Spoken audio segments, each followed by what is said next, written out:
Mayfly time is the pinnacle for most brown trout anglers, and we're pleased to announce our next Ireland on the Fly Masterclass is focusing on mayfly tactics with international angler, guide and renowned fly tyer Jackie Mahan. On Thursday, the 25th of April at 8 p.m, Jackie will be discussing how to make the most of the conditions, the best flies and methods to use, as well as giving his tips and insights from a lifetime of experience. So, to join us for this masterclass on Thursday 25th of April, just go to www.irelandonthefly.com/masterclass. Tickets cost €10 and all attendees will get a copy of Jackie's notes as well as access to the recording of the webinar afterwards. And stay tuned for our masterclasses throughout 2024, covering salmon, rivers, lochs, streamers, lures, dries, everything to make you a better salmon or trout fly angler, helping you to catch more this year and to learn from the best. For more information, email us on info@irelandonthefly.com.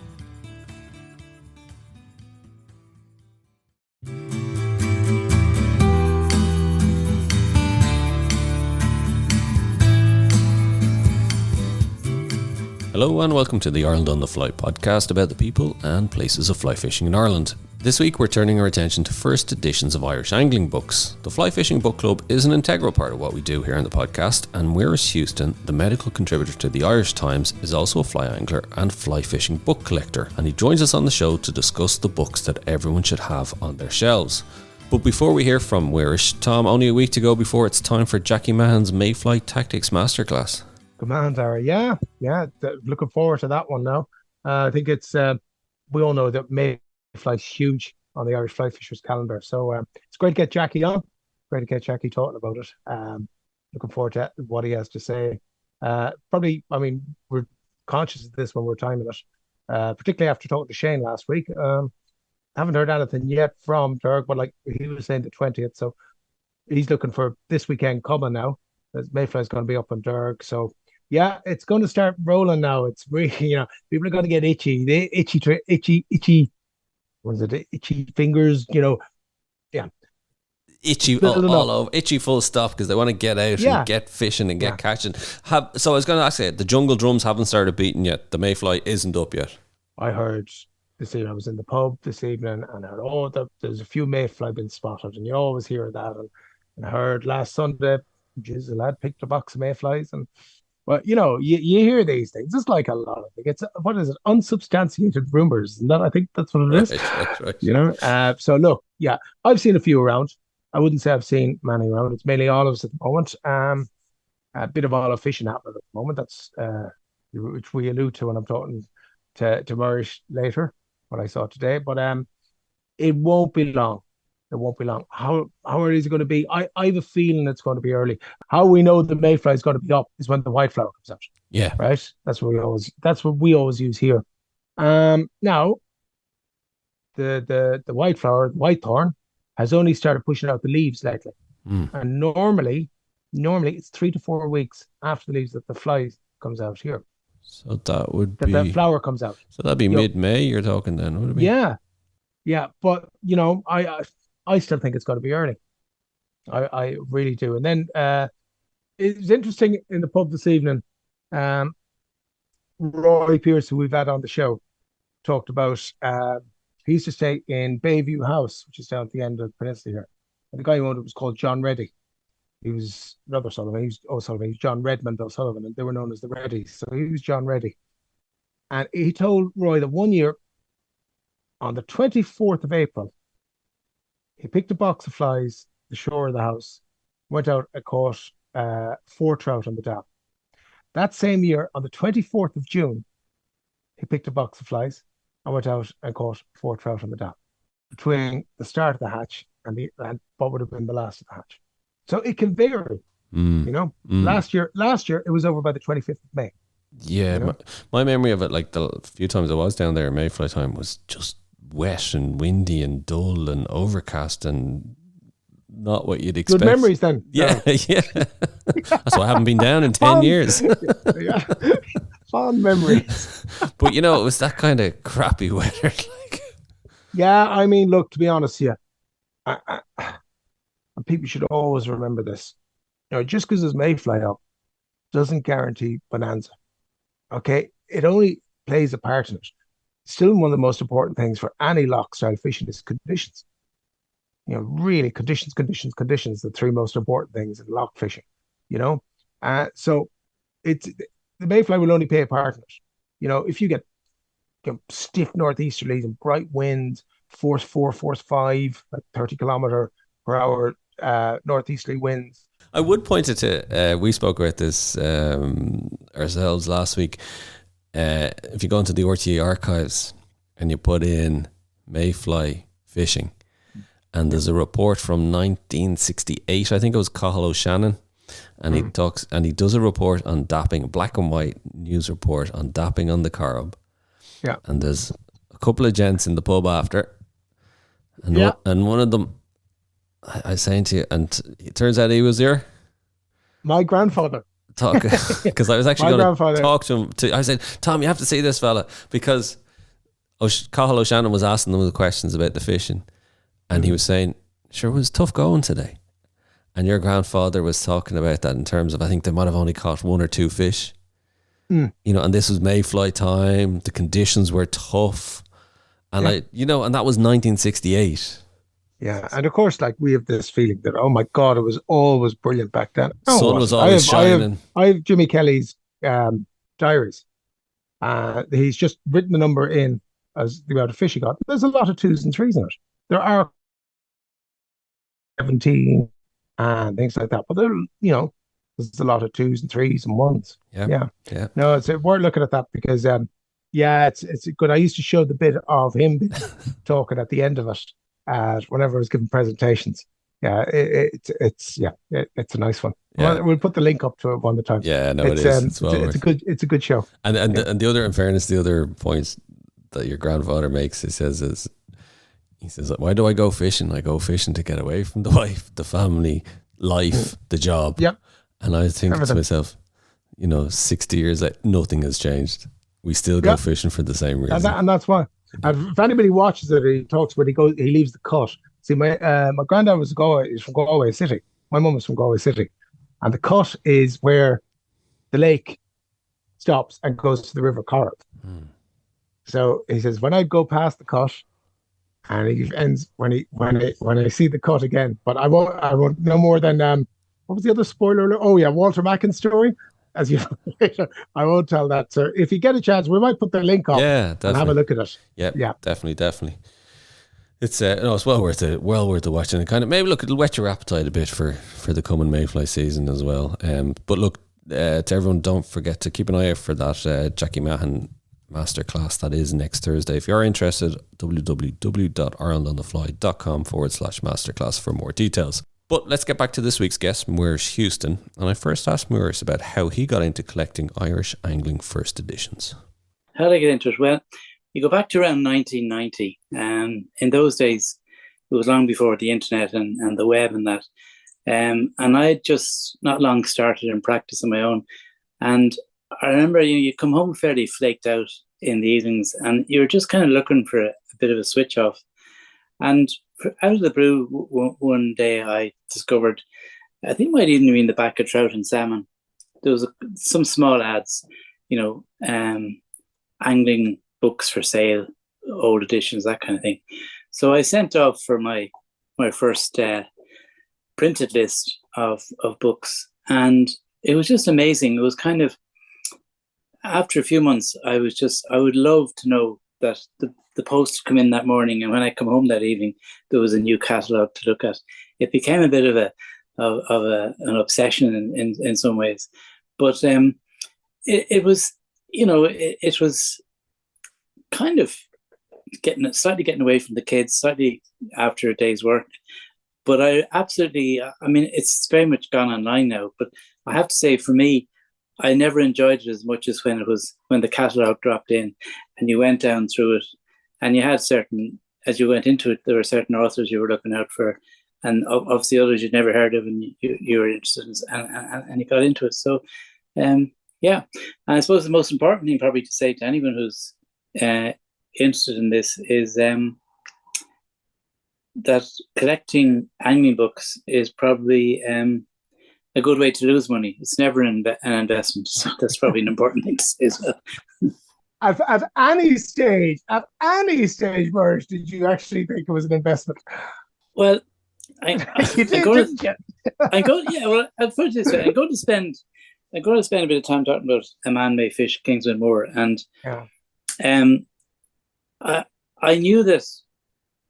I can't say what it's value now, but I think it was around €80 was what the first editions were going for, and I came across a few in English lists, and I got a couple. I mean, I have 4 copies of it, right? But I got two extra first editions purely because they're for sale for 20 sterling.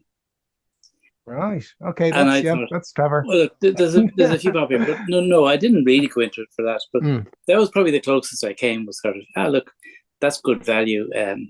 Let's go for it. That was actually, yeah. Just explain a bit more about the lists and how you can find them and where you get them and what it means. I suppose nowadays they're all online, and you can sign up for the list to be sent to you from literally booksellers around the world. Some of them, and are they basically listing out their latest catalogs that are for sale? Is it of old books? And some of them will actually specialize in fishing or shooting and that kind of stuff. Some of them have everything under the sun, but they have it divided up so you can zone in on Irish interest, or sometimes it's under sporting stuff or whatever. So it's a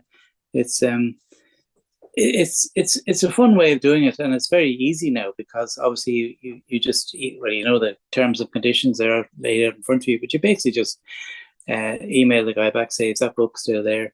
And and then okay. When you started, Muiris, obviously it wasn't on the internet. Was it one particular firm that used to send you the catalogue? Was it, or was there a number of firms? No, there was a couple of guys in Scotland. And from talking to them, because you had to order over the phone in those days as well, right? Yeah. You kind of got the impression of people, characters and kind of, interesting lads, shall we say. Right. There was a couple of retired colonels and, stuff like that. But back then I didn't really bother with outside of the UK or Ireland. But more recently, you'd be surprised at you get Irish angling books from Canadian dealers and all kinds of things. It's fascinating. Who would you recommend then if people were interested in going down this rabbit hole? Is there big names? Is there a Sotheby's, that kind of? There are a couple of names, and maybe what we might do is you could put them up at the end if I can send that to you on afterwards. That's okay, because I just don't have the names in my head at the moment. Yeah, but absolutely there are, and the other thing back in the day was that you then realised that there were certain booksellers around Ireland who either came to weekend exhibitions and brought their stuff, or else I always remember, I don't know who it was, but someone had a huge collection. They seemed to have the run of the railway station in Dundrum in Dublin, and the place was packed with books. So on a Sunday, again, you take one or two children, whoever was kind of giving out the most, causing the most trouble, put them in the car, and you went over with them. And actually, one of the nice things, side effects of all this, is that the kids are all into books. And when I used to go over to a place like that in Dundrum, it wasn't just me looking for books.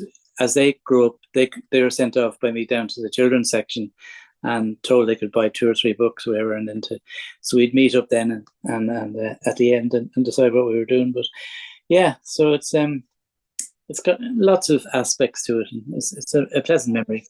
In this place in Dundrum, did you ever pick up some gems? Did you ever find first editions of angling books? Yes, I did. I'm not sure I ever got a bargain there. Okay, He was, the guy was well tuned in. So no, absolutely. This place was massive, and it was subdivided into the various things. So the kids went off to the kids section and probably knew what they were looking for there, and I went off to the either sporting section or fishing section and zoned in there. So. It's funny actually. I signed up for I think there's a fishing auctions website in the UK. That's right. Yeah. You just never know what they get from a house or whatever. there's a crowd who have a books auction about the 15th of December every year. Are they from Waterford or Kilkenny or someplace? But again, over the years, it's been interesting to see what has come up there. Your dream, I suppose, if you're really kind of hanging out for a hit from all of this, would be that they're offering, a box of books, and they just mention 5 or 6 names, and sometimes, very rarely, but sometimes you can go in and say, "Oh, that looks interesting. I better find out more about that." And hey, presto, you're into some angling books. So. Actually, tell me this, Muiris, is there anywhere that, like, how do you know what you're looking for or what's of value, or is there places you can find this information or read about it or learn about it? Well, I suppose in answering that, I better say that I've weaned off buying stuff a good bit in the last sort of maybe 15 years, and the reason for that was twofold. One is I have a fair selection of books here, and in terms of room and all of that. And the other was that I tried not to spend more than €100, even on a rare enough first edition. But there's plenty of stuff out there that'll go north of 500. And right, yeah. You don't. Yeah, I certainly don't want to be going there. But the catalogs were interesting. The catalogs were good because, well, being a bit of a hoarder, I kept them. I used to file them away, but then they became my reference, right, going forward. And there are a few books out there. I think I have one here, that actually formerly, notable angling editions is sitting there, but it's probably mainly British. Right. I'm not aware of any Irish reference book that would give you solid info. So it's probably a case of going in, looking around, ferreting around, and maybe not purchasing an awful lot in the beginning, and then getting going. Actually, just a question I have on that, actually, and I think I probably know the answer to it, is, but does stuff say that was 19th century or even early 1900s, kind of first half of the 20th century maybe? If it's written about Ireland, a lot of times it might have been written by English writers anyway. So do those kind of books get lumped in with the kind of English books or English writers or English editions? Well, yes. Although, again, in the catalogues, you would sometimes you'd see, I have a few of them here we might talk about, but you'd sort of see G.D. Lured, fishing fortunes and misfortunes, and then in the seller would have in a line or two below it, much on fishing in Connemara and Kerry, and that then got you zoned in, I'd say if I was relying on pure Irish authors alone, I'm not sure I'd have more than a single shelf of books. And it's interesting, you were talking there beforehand as well, Muiris. Your favorite period would be the 1900s, the early 1900s. Yeah. Yeah. And that's what you're looking for. And if you look at it, Jack, I can see what you're saying there about a shelf, because there wasn't exactly hordes of Irish authors writing about fly fishing at that time, was there? No, not at all. Most of the guys I have are probably Brits, but with a strong interest in fishing in Ireland, and a proven, often a lifetime of coming over. The classic one would be Sidney Spencer, for example, who I know you've done a program with them. Dan, and we won't go into him, but he's one of my favorites as well. I just, and it's something about the magic. There's almost, some of this is sort of slightly romantic and kind of almost ethereal sort of thing. It's the notion that man travelled a long distance in a car from southeast of England all the way up to Donegal, and did that once or twice a year, and then fished so intensely he had some knowledge and he was able to write about it. There's a kind of and I think in some of the books I might talk about later, for me that's a thread that's going through it. There's almost sort of they might set out to sort of do a little bit of how to, but really the ones that work really well are the ones that have this sort of little bit of magic about them. And maybe it's something, maybe it's triggering your imagination. I don't know what it is, but for me, we were talking about that today because we actually met on the island. Muiris and myself, and that came up because there was a discussion, almost a heated discussion about Lewis's work, Fishing and Thinking. Yeah. But you did mention as well of we always revert back to the Man May Fish on Ireland on the Fly. Yeah. Really, it's central to a lot of things. But you said, that one of the endearing thing about Kingswell Moore was the way he could write, and give information and how to do and tactics, but tell it almost, or write it almost anecdotally, a story, or it was a story, and that is the wonderful thing about it. And I mean, Loch Corrib and Jamesy is the classic one. Jamesy being the kiddie that he had for years when he came down to the Corrib. But even then, as he introduces Jamesy, he brings out the fact that, and he showed some of his Bumble, his own Bumble versions. And Jamesy was very interested and kind of took them and looked at them and thought, fish them tomorrow, sir, because they're good flies. Yeah. And he wouldn't have known anything about where the ideas came from, but he recognized the value of it. Can I read a bit about Jamesy to you? Yeah, please do. So this is the first time they met. In age, he looked between 30 and 40. Jamesy was a red Celt. Time had sown sand over his flaming hair and taken some of the colour from the blue of his eyes. But his back was still as flat and as straight as a door, and he walked delicately, like a cat. He admitted to being 80, and Jimmy put him down as more, but he was a man whose age could not be reckoned by the years. He was the leader of the two, which seemed odd, as Jimmy owned the boat. But Jamesy owned the lake, if not indeed the earth. He had struck his bargain with life, and it contented him. Old he might be, but he was savouring his old age with as much enjoyment as he had his youth, still vital, interested, and more than a little mischievous. As a Corrib boatman he had begun, and as a Corrib boatman he would hope to end. And that's just really a lovely way. That's the way, the style, it's a lovely way of, obviously the next paragraph might be a bit about flies and a bit about how to do it. Yeah. But he weaves all that in really, really lovely. And, it's I have to say, I think it's the best fishing book I've ever read. Is that your favourite? Absolutely, yeah. Do you have first edition? I do. Apparently, I have three. I have three now. Three. You mentioned you got a first edition for 20 quid. How much? Yeah, sorry. How much is a first edition now? Again, I'm a bit out of touch because I haven't been. Well, look, I'm not investing, so that's actually saving grace that I can actually say that. But anyway, okay, cool, yeah.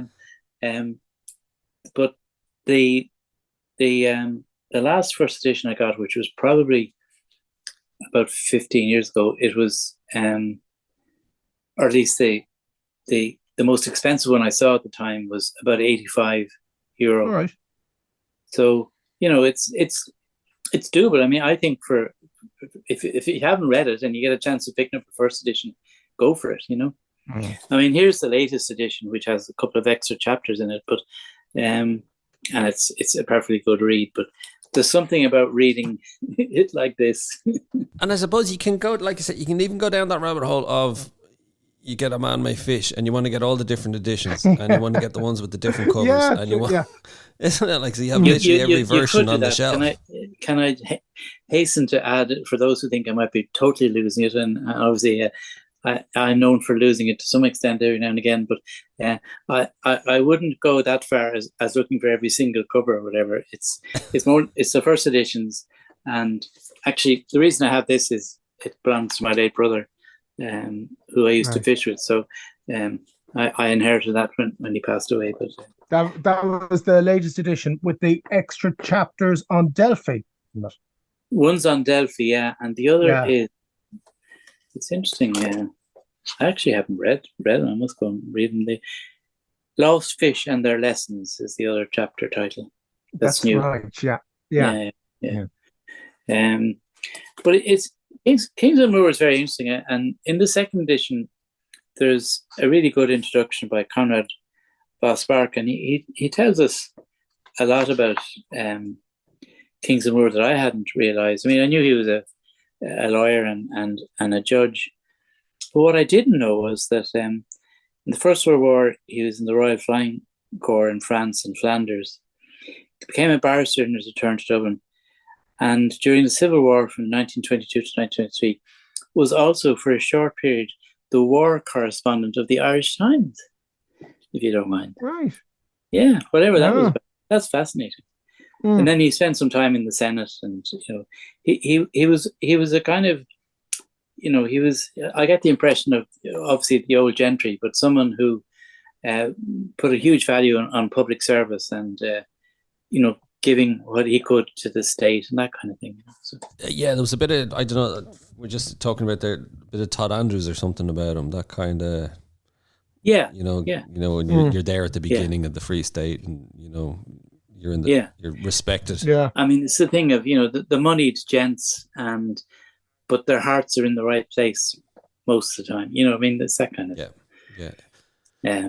a goodness that's probably disappeared. And the other thing that stands out for me about A Man May Fish is you don't normally expect such beautiful, eloquent writing from a legal mind. Absolutely, you're dead right. Yeah. No, this guy has just lost all our legal listeners. But they agree. They know what I'm talking about. No, but you're absolutely right. And look, the guy, there's only one book he's produced, as far as I know. Yeah. Boy, could he write! Like that description there, James. Again, just reminded me when you read it out. Any other favourites, Muiris? Go on, take us through. What are your? A few more. Well, we'll hold off on Fishing and Thinking. Fishing and Thinking is for a more should we say, a testy discourse later. Let's come back to that one. Yeah. So here's a few kind of modern ones. One is Reading the Water, A Life Spent Fishing, and it's by a guy called Darrell Grimison, and it was published in 2005. I'm thinking, Poor Darrell passed away last year. He got unfortunately passed away with cancer. Yeah. One of the reasons I picked the book out, one of the reasons I really like it, is he talks about how the reason he wrote the book was because he'd become a bit burnt out from doing a few fishing programs, believe it or not, really hectic stuff around the world of the BBC. But he said that the only reason he wrote the book, or the main reason he wrote the book, was he just wasn't physically able to fish when he was feeling down, but he used the time to write the book. And I think for me, what's really good about that is, and it's true of all the books that I love, is that it's a person's ability to reflect. So there's a reflection going on for him. This is where he found himself. This is what I did with it. And I feel better for having done that. And I just really like that. And you often find that it's not as obvious as obvious or as naked as it is for him in his book. But in all of the books, I think when they're telling stories, that's what they're doing. They're reflecting on their lives fishing. And I think that's just fantastic. The quote I remember here is, "Without the therapy of fishing, I sought solace in writing about it." Oh, that was nice. Wow. Actually, I'm going to go a slight deviation here, just because when you were talking about kind of stories and human side to it, Luke Jennings' Blood Knots. Did you ever read that one? It was shortlisted for the Samuel Johnson Prize for Non-Fiction in 2010. I'll just give you the kind of summation from it. As a child in the 1960s, Luke Jennings was fascinated by the rivers and lakes around his Sussex home. Beneath their surfaces, it seemed to him, waited alien and mysterious worlds. With library books as his guide, he applied himself to the task of learning to fish. His progress was slow, and for years he caught nothing, but then a series of teachers presented themselves. This is where there's an actual Irish link, right? Stay with me. Including an inspirational young intelligence officer from whom he learned stealth, deception, and the art of the dry fly. So began an enlightening but often dark-shadowed journey of discovery. It would lead to bright streams and wild country, but would end with his mentor's capture, torture, and execution by the IRA. Blood Knots is about angling, great fish caught and lost, but it's also about friendship, honour, and coming of age. And you know who the intelligence officer that was tortured by the IRA? Oh, what's his name? Narek, was it? Narek. Not what yeah. you expect to find in the fly fishing memoir. Whoa. No, I must look that one out. That sounds like it's got a bit of depth. Yeah. Yeah. So, but sorry, that's a deviation. But there is a kind of an Irish angle to it. Oh yeah, absolutely, yeah. Wow. Yeah. Here's another one, Fishing in Wild Places by David Street. And again, not very many people can get the poet laureate at the time, Ted Hughes, to write the intro. But again, I think what gets me about the book, or what draws me in about the book, is Fishing in Wild Places is a strangely absorbing book. David Street's lifelong infatuation with trout fishing has been acute enough, but he has an altogether unusual knack for conveying the haunted glamour of it. So a knack for conveying the haunted glamour of it. And that really sums, for me, that book up. It sums up why I like reading it, or why I've enjoyed it, you know. It's there's always a bit of learning in these, you know, but because obviously, you know, what do I know about the salmon rivers in Kerry, you know, so you'll always be learning a little bit out of your own, you know, outside of the Corrib, for example. I agree, because I've read that book. I have a copy of it, and it's very, because, like, for example, he really gets across what fishing Loch Mask out of Ballinrobe used to be, and it was like, of, you know, the whole thing of going to the pub afterwards, and how much that was central, you know. And it's not because that's the only part of the pub where he talks about that, because he fishes in the Faroes and everything, but for the Loch Mask thing, the whole, you know, he really does get that point across. And it's when you say that there, it's just really hit me, because that chapter where he talks about it, he goes into oh God, I forget that Luke Biggins' bar. I forget the name at the bar that he goes into, but he just talks of the whole thing, and, you know, how that was central to the part of the fishing as well. Because and it wasn't just the drink, but it was like how they got the information, how the catches were displayed, what was done, how it was, you know, it was an integral part of him fishing on Loch Mask. It was really nice, and it just really gets it across. Yeah, as you say, that's not a very well-known book. I've tried to look up David Street and research. Did you ever find out much about David Street? Yeah, he's an interesting character. He ended up doing divinity in that, but he actually started off as a soldier in the Royal Marines, and then abruptly left to take up holy orders. So he started doing divinity, and I think he then became both a kind of leader, you know, group leader for kids and that. But then he also, I think, was probably a clergyman around the UK. But he's a classic. I mean, most of the book is about fishing in Ireland, but he himself does not have any obvious ancestors here or antecedents. No, I don't think so, does he? No. Interesting. You mentioned there, actually, Tom, and it's true, and you mentioned as well, Muiris, about taking you back. That's why I actually love, I don't like maybe for the stories per se, but the kind of stuff from the 1800s, like take O'Gorman. He paints that picture of what it's like to stop off in an inn and where they're staying, and, you know, you really get that sense of what it must have been like, you know, traveling. And you mentioned Sidney Spencer. Isn't that the essence where a decent writer comes across, where they can, you know, paint that picture for you as you're reading it? And I think that's the beauty of it. And of course, again, it's back to what we're saying. That's a lot better than, you know, you turn the monofilament 4 turns around the loop, and then you put the tag end down through, then you pull toward it, and never forget to moisten. Now, that's important too. We all know that. But, you know, isn't it lovely to read about, like, O'Gorman going on the lash in Ennis, or, you know, or exactly. David Street drinking pints of porter in Ballinrobe. Yeah. So there's a couple of other ones that are sort of, you know, they're from probably 1930s, 1940s. Again, English authors. Fishing Fortunes and Misfortunes by G.D. Lord and Fishing Factor Fantasy. And again, you know, they're all reflective pieces, really. There's a bit of learning in them, but it's mainly reflective stuff. There's there's no need for readers to imagine that there's anything mysterious or misleading in the title of this book. This is the factor fantasy. It's simply a question of honesty. And then he goes on and he has a quote from a Chinese proverb. There are some things that cannot be imagined, but there is nothing that cannot happen. It's that kind of, I'm probably slightly quirky stuff on my behalf, but anyway. Another one. What is that? What the G.T. Luer book? Because I've never read it. You haven't read it, Tara, have you?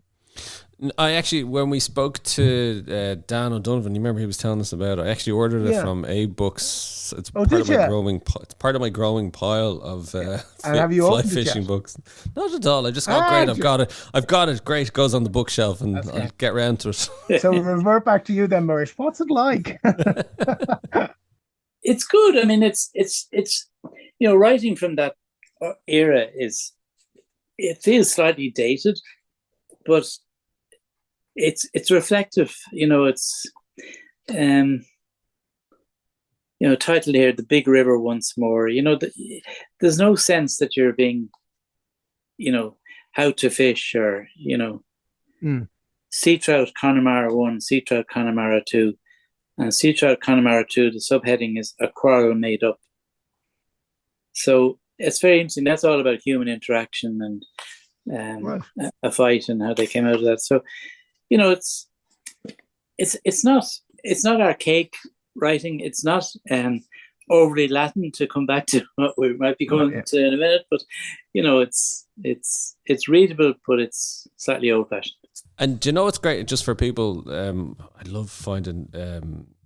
You go to archive.org, and you can find old PDFs. Oh, that's a rabbit hole you can sometimes. You can be days down there. It's fantastic, really, because it's. Should I not have heard of that? Am I in big trouble? You're doomed. It's PDFs pretty much of books that are out of print, and you can download pretty much most of them, especially the stuff from the 1800s. And like, I'm even looking at stuff that and if I'll come across, and you can put in a search, just Ireland fishing, and see what comes up. Like, I'm just looking at ones that I've downloaded, I've saved. This goes to show you how sad my life is. The Angler in Ireland, volumes 1 and 2 from 1833. Who's that by? Sorry, I'll give you the full title. The Angler in Ireland, or An Englishman's Ramble Through Connacht and Munster during Belton, is it? Belton. In 2 volumes. Like the stuff you can find. Then O'Gorman's one. I took that book. I went to the National Library once to take that book out to do some research. And I had to go in. It's one and only time I was to the National Library. Went in. You go to the receptionist. You say, "I want this book out." And they came back about 15 minutes later with their copy of it. Yeah, it's really. I was doing some research on Corrib at the time, and he talks about Corrib. Yeah. I'd say if you first edition of that, I would say is north of $5,000. I would just guess. So they're the kind of stuff if you were looking to. Yeah. There's another one. Tom, have you heard this one? Letters from the Irish Highlands of Connemara by a Family Party, 1825. Oh, Jesus. I'm rumbled. You got me there. Never heard of that. Yeah. But even the fact that they call it the Irish Highlands. Yeah. That's a bit iffy, isn't it, Tom? That is a bit iffy now. Yeah. Anyway. But now you can see, we'll see you again, Dara. Listen, we'll carry on. I'm going to end this rabbit hole. I'll be a while. Carry on here. We've lost Dara. I'm only on volume 1 at the moment. Keep going. Have we time to do a loose as a wrap up, or? Oh yeah. Are we all right? Grand. Oh yeah, loads of time. It's book club. We can do this on book club. I feel like we should be on Ryan Tubridy's new podcast. No, stop. Fishing and Thinking, A. Loose, 1959. A lot of people have mixed feelings about this book. What really attracts me to this book is it's called Fishing and Thinking. And that is, that's what you want, to me, in a book. But the problem with this book is that there's actually very little thinking in it. And he's a professor of moral philosophy in Trinity College. This book was published in 1959, I think. And as you were saying earlier, Dara, the loose library, he was someone who left his mark on Trinity. But there's only one chapter that I think is anything to do with thinking, and it's the last chapter. It's called The Ethics of Angling. And it's a very, very strange, and I would have thought maybe almost premature in terms of the timing that the book was written, about whether, in fact, fishing is a blood sport. In other words, are we harming the fish? Are we causing them pain, etc.? And he exercises loads of moral philosophy around that. But, you know, I'm not... you like it, Tom, and I can see... I used to like it a bit more than I do now, I think. Is it one of these you find it doesn't age well, kind of when you come back to it, Muiris? Yeah, I mean, the writing is very clear. It's very what I would call old Irish Times writing. It's very proper writing, and it's very well, good use of grammar and everything. No, I think it's like he tells stories and he's trying to get across some information, but I honestly don't know. Mike, our friend, was going on today about it being perhaps overly Latin in its leanings. Maybe that's what it is. Although I do like Latin. But, yeah. Although Mike, in all fairness, is not a fan of it. Mike Shanks, not a fan of it at all. Yeah. So, but I do like it. But I will say that, yeah, I'm kind of agreeing with you there a bit, Murish. Yeah, maybe if I read it again, I mightn't like it as much as I used to. Yeah. And I think, Darry, you could be right there. It is a wee bit dated with a few things that he is saying that. But I think the big drawback is he's not as good, because both him and Kingsmill Moore, they're both contemporaries almost, because these books were written virtually at the same time. Yeah. And I would hazard a guess and say that I think Kingsmill Moore was probably a far better fisherman. And it comes across in his writing, and far better at getting across, as we said, the information about fishing, I mean, maybe moral philosophy is not the background one needs to write a good book. How dare I say? Maybe not. I'm okay. I haven't read it in ages, in years now. And sorry, I just was able to pull it up here online. And I don't know, I'm going to... First chapter, if you let me, I'll read it. Sure. My best day on the river. Oh, that's a great chapter. Yeah, sorry, I love that. Yeah, actually, roll back. I love it. I love the book. I'll give you a taste of it. In fishing, you just never know. The angler must fish and find out, and his best fly or bait is the one that is longest on or in the water. It was a hopeless-looking day in flaming June after 8 weeks' drought. No other anglers were out. I had no expectations, but fish or no fish, a day on the river is change and exercise. This unprepossessing day proved to be a day of days. It gave me the best trouting on a river I ever had. To be precise, it was the 21st day of June 1919, the longest day in the year. It was not long enough for me, and there was no Gideon to bid the sun stand still. I wrote down the facts at the time, trying to describe the day, trying to explain it. I gave a talk about it at the time to an anglers club in Dublin, but no satisfactory explanation emerged at the meeting, and now, at 20 years after, I take up the record again, still wondering and trying to explain. Yeah, that's good reflective stuff, good. In fairness. It is. I think that's good now. It's time to revisit AA, Lewis, I'm afraid. Yeah, no, absolutely. I mean, I suppose the big thing for me in preparing for this evening was, there's two books that have these titles in them. One is by Jeremy Paxman, which has nothing to do with Ireland at all, but it's Fish, Fishing and the Meaning of Life. And then you've A. Luce, Fishing and Thinking. And I don't think, look, A. Luce, it's a good book in the sense that it belongs, right?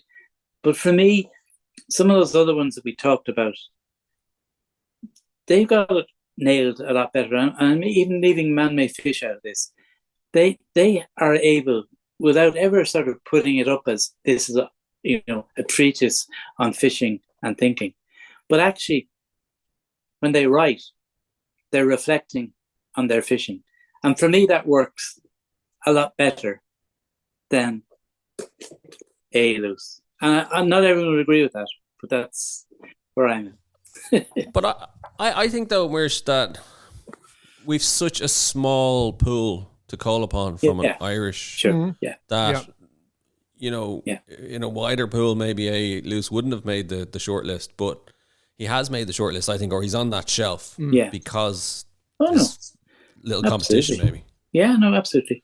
And come here, actually, why do you think Muiris and Tom as well, why do you think we don't see, like, you know, we're a nation of writers, thinkers, poets. We don't seem to create, like, even the sports journalists we have, you know, they were renowned for their creativity, and we don't seem to create it from a fishing background. I'd love to think that I had it in me. I actually think Tom very definitely has it in him, and perhaps Sarah, I don't know you well enough, but you may have it in you as well. But there is a book to be written about the Corrib and about dapping, and you'd have to handle it carefully. I accept that, but there's a magical book to be written around that. You listening, Tom? We're going through a tunnel. I think the danger, though, as well, I think is, well, not the danger, it's trying to get that balance, because, again, you know, I love the culture and the history, say, of dapping and Corrib and the stories, Tom, you would tell me about going back. It's trying to tell those stories, but not in a historic, factual way. It's trying to bring them to life while also bringing it up to date, modern day. So it's a very difficult balancing act. And to get it right, it is actually thing. Yeah, you're right. Very difficult balancing act to actually get it. And you know, you could end up going one way or the other. Yeah. You know, you really could, and you could thing finished, or you know, halfway through and realize, no, this was not the way to go. Yeah.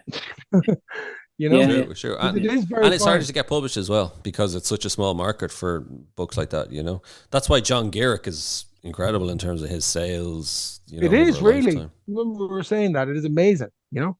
But for all our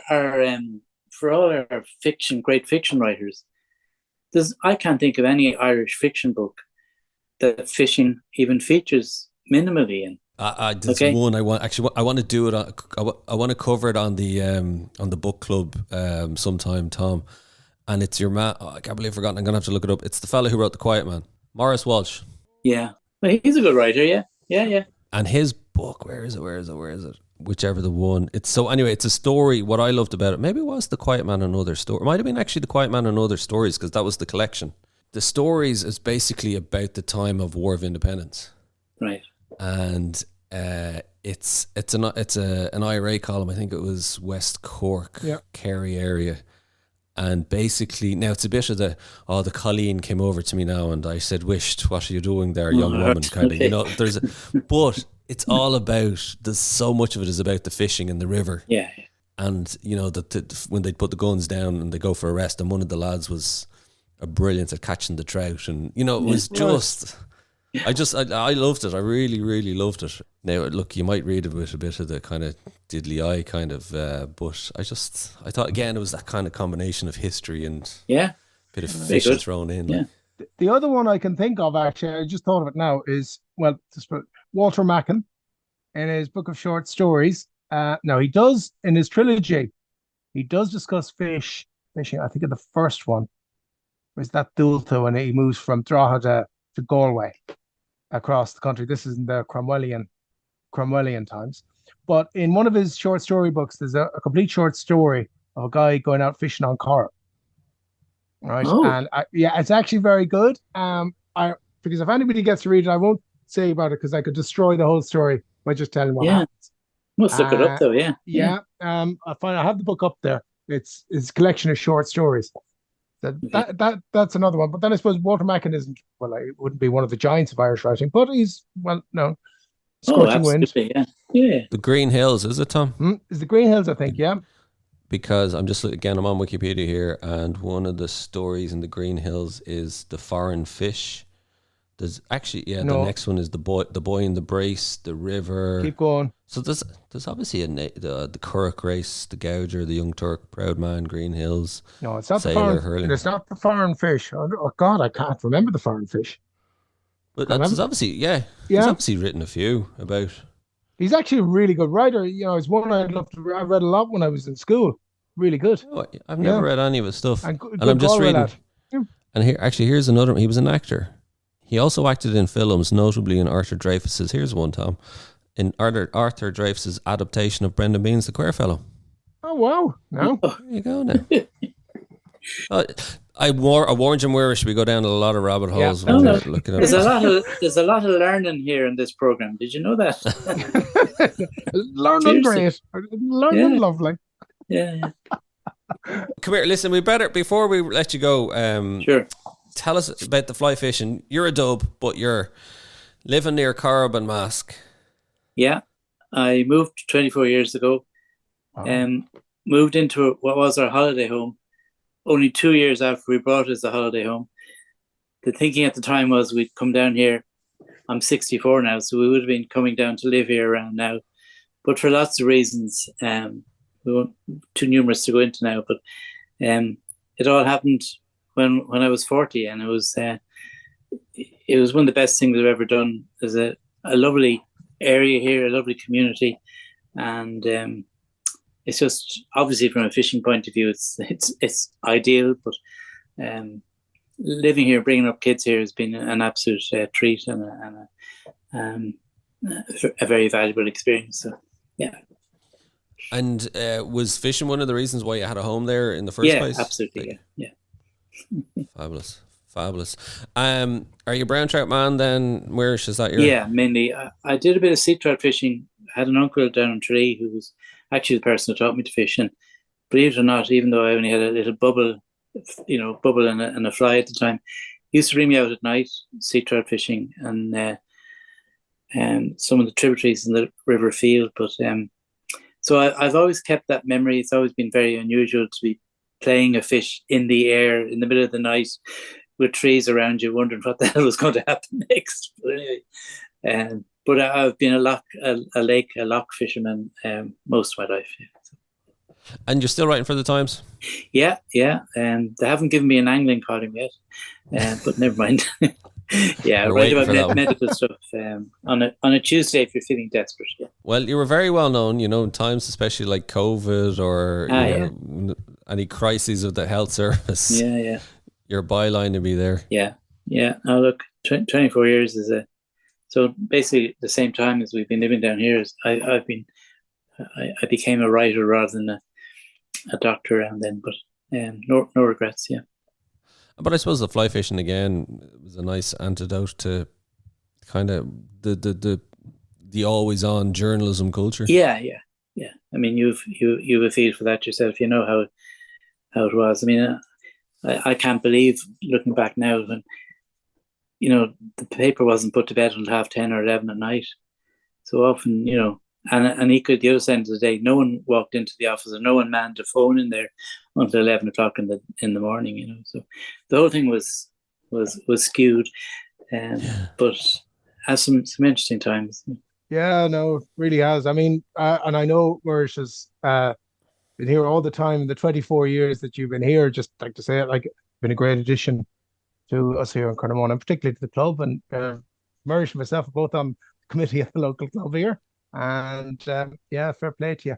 No, it's been absolutely fantastic. And I think you have to say you've really enjoyed it. And I'm going to say, I think part of that enjoyment I actually saw today out drifting down, because I saw Muiris in a boat beside me with the rod bent, and after a lengthy battle, I might say, I saw the net going out and fish was netted. And now, I don't know how far away I was. I'd say maybe 200 meters, but I could see the smile.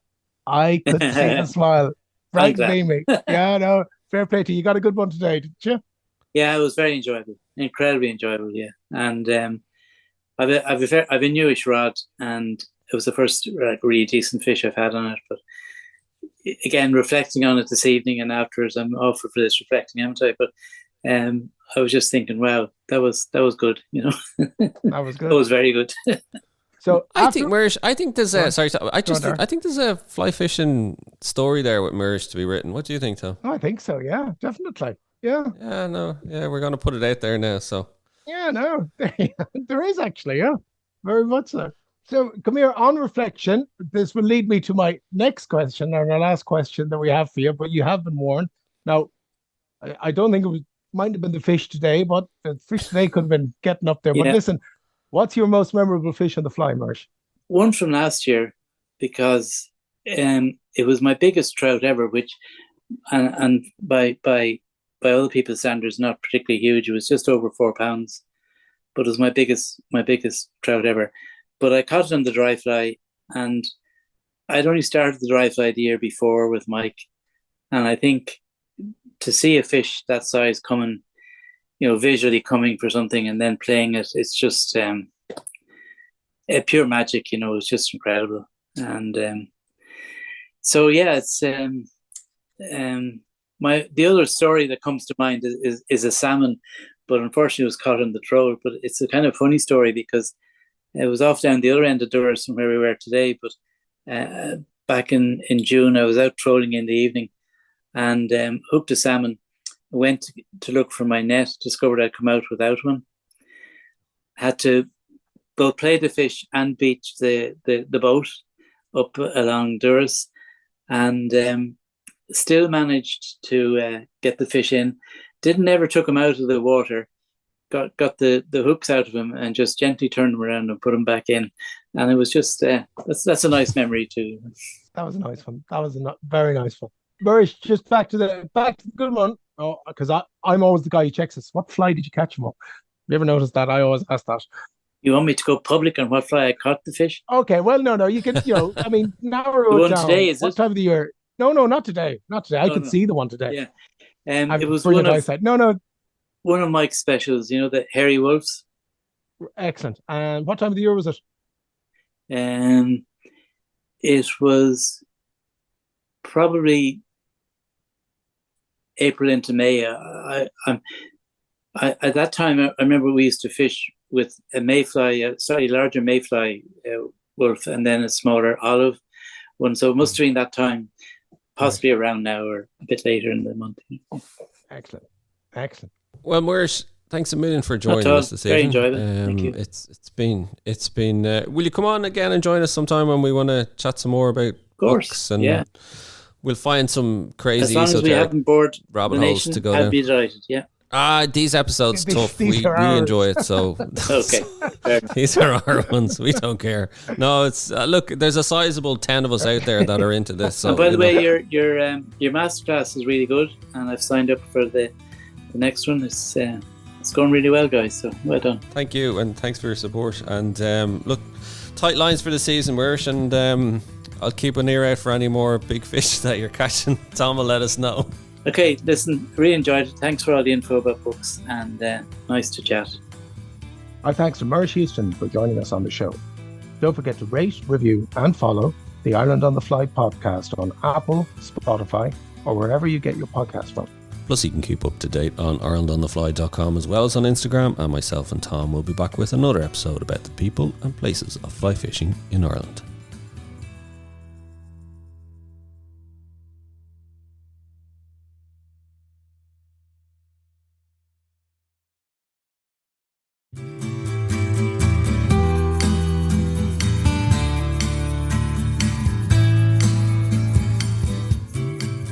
Mayfly time is the pinnacle for most brown trout anglers, and we're pleased to announce our next Ireland on the Fly Masterclass is focusing on mayfly tactics with international angler, guide and renowned fly tyer Jackie Mahan. On Thursday, the 25th of April at 8 p.m, Jackie will be discussing how to make the most of the conditions, the best flies and methods to use, as well as giving his tips and insights from a lifetime of experience. So, to join us for this masterclass on Thursday 25th of April, just go to www.irelandonthefly.com/masterclass. Tickets cost €10 and all attendees will get a copy of Jackie's notes as well as access to the recording of the webinar afterwards.